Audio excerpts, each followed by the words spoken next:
UFO videos are footage of real unidentified objects, U.S. Navy acknowledges. September 18, 2019. Fox News.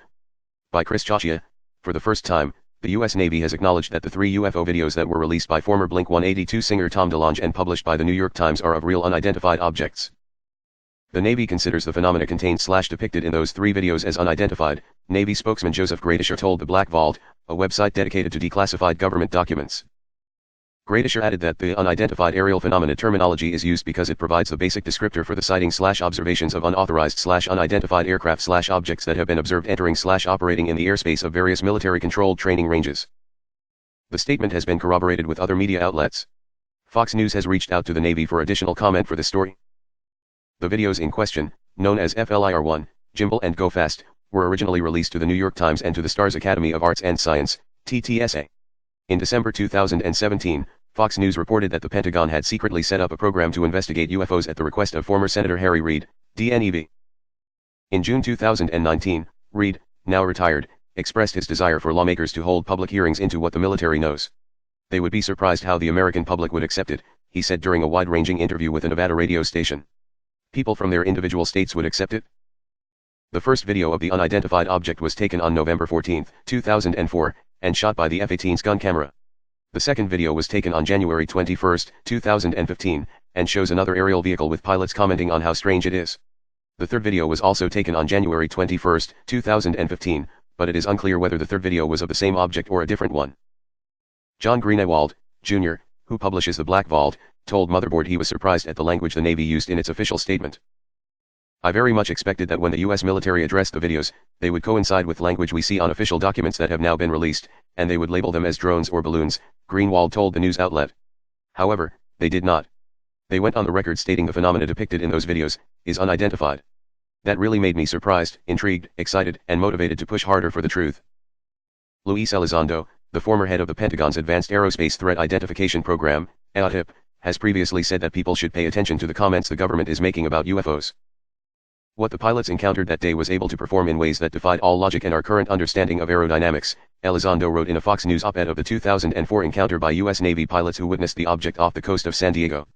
Furthermore, beyond what the pilots saw with their own trained eye, the technological feat they encountered was further verified by the impressive Aegis Spy-1 radar, America's premier radar system at the time, and even gun camera footage and sonar systems from submarines accompanying the carrier.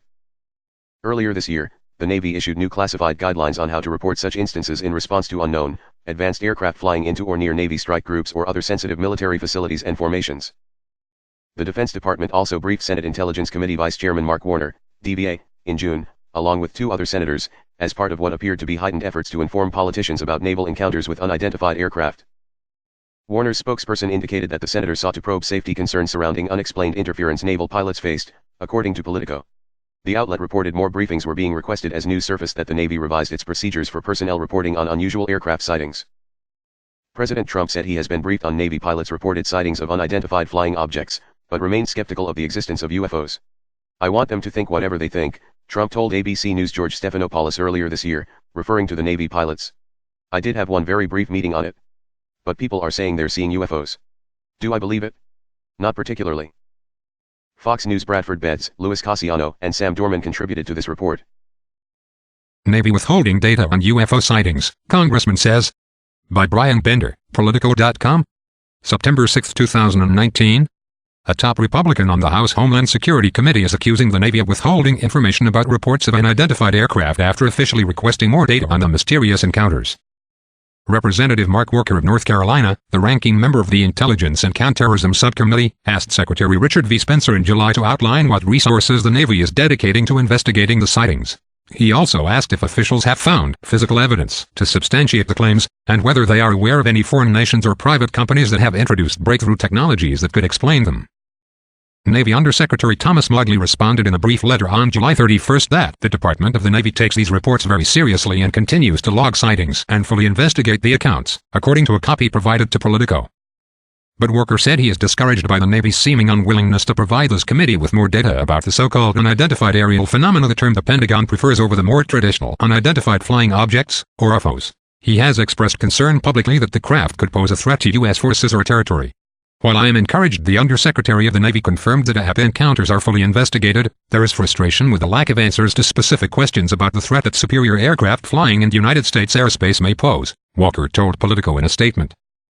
Navy spokesperson Joe Gerdischer responded that the service is prepared to accommodate any further congressional requests for information.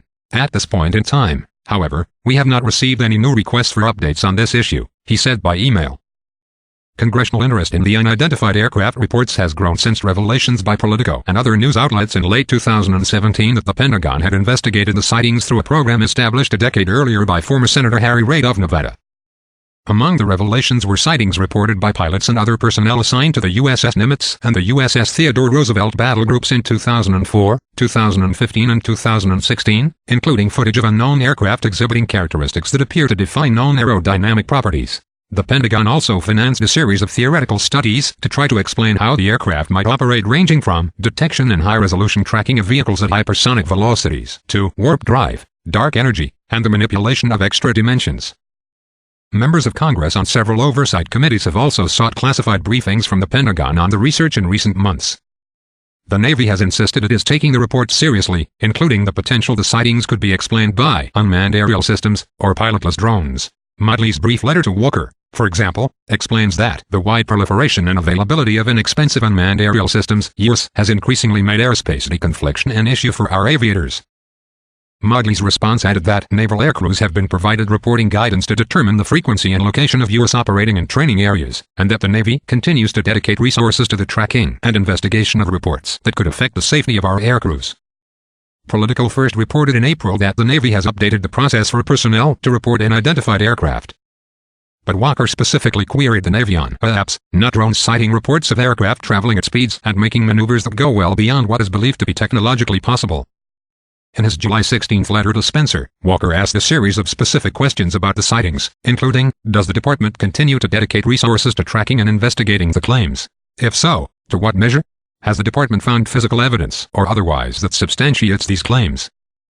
In a recent interview, Walker said he believes Congress needs to know what more the military has been doing since the Advanced Aerospace Identification Program set up by Reid was officially wound down in 2012. Has it ended? If it has ended, are we documenting anything? Where are the resources coming from? Walker asked. That's a fair question that constituents and the American people would like to know. Walker told Politico that his abiding interest is mainly out of concern that a potential adversary like Russia or China could have leapfrogged the United States in aerospace technology. If the Navy believes that China or Russia possesses advanced aerospace technologies that represent a national security vulnerability, the American people have the right to know what their government is doing about it, he said in his statement to Politico. In the recent interview, Walker, a former pastor, also acknowledged that he is open to the possibility that there are no easy explanations or the answers could change how humanity perceives the known universe. The way I look at this, what if U.S. government agencies already do know about it but the rest of us don't? He added. I certainly have an open mind to see where this leads us. We are going to stay on the issue and follow through like we said we wanted to do.